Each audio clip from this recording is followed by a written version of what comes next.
Hola querido amigo, querida amiga, es un placer para mí volver a conectarme contigo y compartir este tiempo de meditación centrado en lo que la Biblia nos dice acerca de la vida, la persona y la obra de Jesucristo. Y quisiera compartir contigo un pasaje que está en el Evangelio de Lucas, en el capítulo 2 de su Evangelio, los versículos 13 y 14. La Biblia dice: Y repentinamente apareció con el ángel una multitud de las huestes celestiales que alababan a Dios y decían: Gloria a Dios en las alturas y en la tierra paz, buena voluntad para con los hombres. Sabes, este texto se suele leer muchas veces cuando llega el tiempo de Navidad, cuando se empieza a pensar en el momento de la primera venida de Jesús, del nacimiento de Jesús. Y cuando se habla del nacimiento de Jesús en el periodo de la Navidad, asociamos el nacimiento de Jesús a Belén, al pesebre de Belén, a los animales que estaban ahí en ese pesebre, a José, a María, al niño. Esa imagen bucólica del nacimiento de Jesús es la primera impresión que tenemos cuando pensamos en la Navidad. Pero yo quisiera en esta mañana relacionar el texto que hemos leído con algo que a mi juicio es mucho más profundo.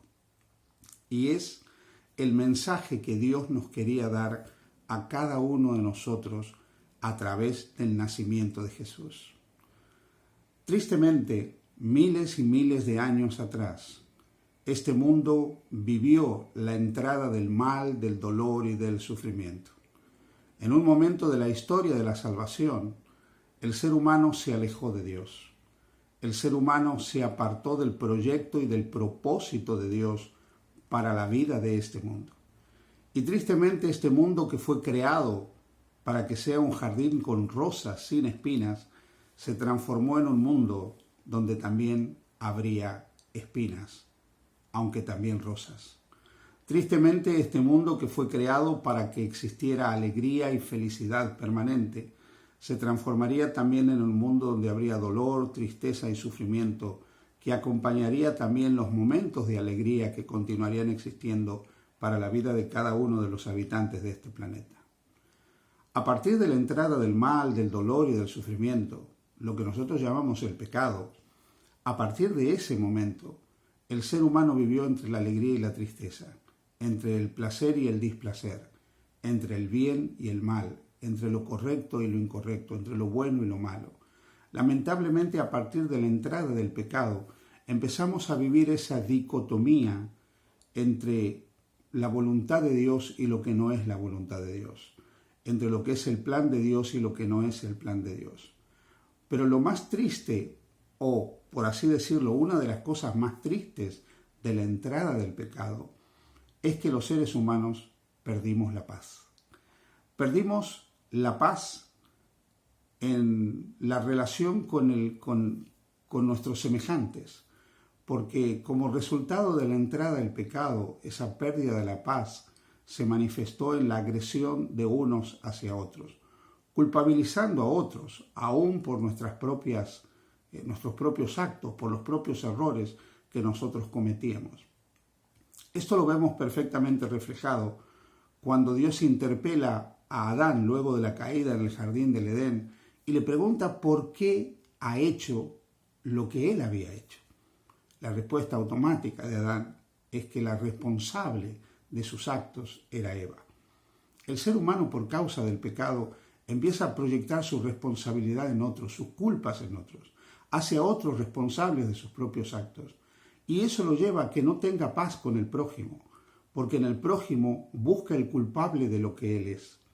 A partir de la entrada del pecado, la enemistad entre el hombre y el hombre se hace patente, al punto que nosotros encontramos ya en los primeros capítulos del libro de Génesis que un hermano mata a otro hermano.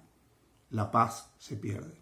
Pero también se pierde la paz con el entorno, la paz con la naturaleza. Ya no era posible la paz pacífica entre la creación y la criatura a partir del momento de la entrada del pecado. Aquel mundo que era un mundo feliz, un mundo de armonía, se transforma en un mundo de antagonismo y de oposición también para el ser humano. A partir de ese momento no hay paz ni aún para la existencia misma, porque hay que ganarse el pan con el sudor de la frente, trabajando duramente para poder mantener la existencia. Y se pierde la paz de la felicidad eterna, porque tristemente se anuncia que finalmente el ser humano que había salido del polvo volvería en algún momento al polvo del que había venido. La paz se perdió, la paz con el prójimo, la paz con la naturaleza, la paz con el entorno, y se perdió por sobre todas las cosas la paz interior. La paz interior la pérdida de la paz interior fue quizás uno de los tristes resultados de la entrada del pecado. El hombre no pudo vivir la paz de saberse seguro en los brazos de Dios, de saberse aceptado en los brazos de Dios y de saber que la vida, su existencia, estaba completamente bajo el control de Dios. Y eso llevó al hombre a un estado de enemistad contra Dios, a esconderse, a alejarse, a apartarse continuamente de Dios. Así que cuando Cristo vino a la tierra, cuando Cristo nació en Belén, Dios quiso dar un mensaje a todos los seres humanos. Dios quiso darte un mensaje a ti y un mensaje a mí. Y el mensaje era de paz, un mensaje de paz. Dios te quiso decir a ti y a mí que no había motivo para el antagonismo, que no había motivo para la guerra, que todos tus intentos y los míos de apartarnos de Él no iban a ser suficientes para que Él se apartara de nosotros, que todas nuestras guerras, nuestras iras, nuestras contiendas, todo nuestro antagonismo hacia Él no era suficiente para que Él tuviera antagonismo hacia nosotros, que toda nuestra deshumanización, todo nuestro mal genio, nuestro mal carácter, nuestra poca humanidad con el prójimo, todos nuestros defectos, nuestros errores, nuestras carencias, nuestras miserias, nuestros pecados, no eran suficientes para que Él nos dejara de amar. Cuando Cristo nació en Belén, Dios quiso darnos un mensaje de paz. Dios quiso traer paz a los corazones de cada uno de nosotros, con un mensaje de amor, con un mensaje de compasión, con un mensaje de comprensión y con un mensaje de esperanza.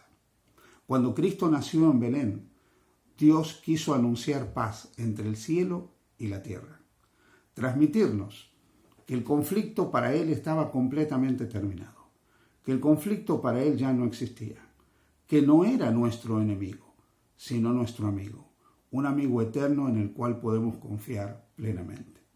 Será por eso que el profeta Jeremías en el capítulo 29 y versículo 11 de su libro nos dice: porque yo sé los pensamientos que tengo acerca de vosotros, pensamientos de bien y no de mal, para daros un porvenir y una esperanza. O como dicen otras versiones, para daros el fin que esperáis. Sí, querido amigo y querida amiga, los pensamientos de Dios hacia nosotros son buenos. Los pensamientos de Dios son de bien y no de mal. El mal, el dolor, el sufrimiento, la enfermedad, la muerte, el pecado, no viene de Dios, porque Dios es amor. Es el enemigo de Dios el que acarrea todo este dolor sobre este mundo que fue creado simplemente para que sea el hogar de felicidad, de alegría y de contentamiento de los hijos de Dios. Dios nos quiere dar un mensaje de paz en Jesús, un mensaje de consuelo, un mensaje de esperanza. Por eso dice paz y buena voluntad para con los hombres.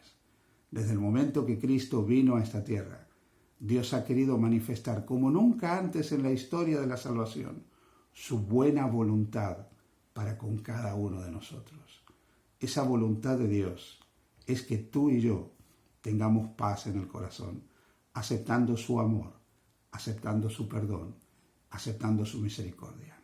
Esa buena voluntad de Dios es que tú y yo podamos comprender que no hay nada más hermoso en este mundo que vivir con nuestra fe y nuestra confianza puesta en Dios y puesta en Jesús y en la dirección permanente del Espíritu Santo.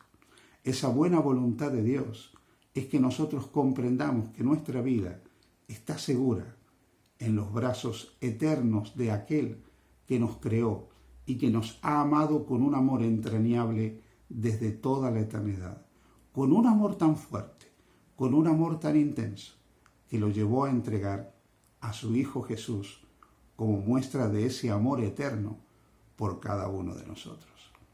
Querido amigo, querida amiga que me escuchas, abre la puerta de tu corazón a Dios. Permite que Dios a lo largo de cada jornada de tu vida sea aquel que trae paz y buena voluntad a tu existencia. Que el Señor te bendiga y te guarde. Que el Señor haga resplandecer su rostro sobre ti, tenga de ti misericordia y que el Señor te dé paz. Feliz y bendecido día junto a Jesús.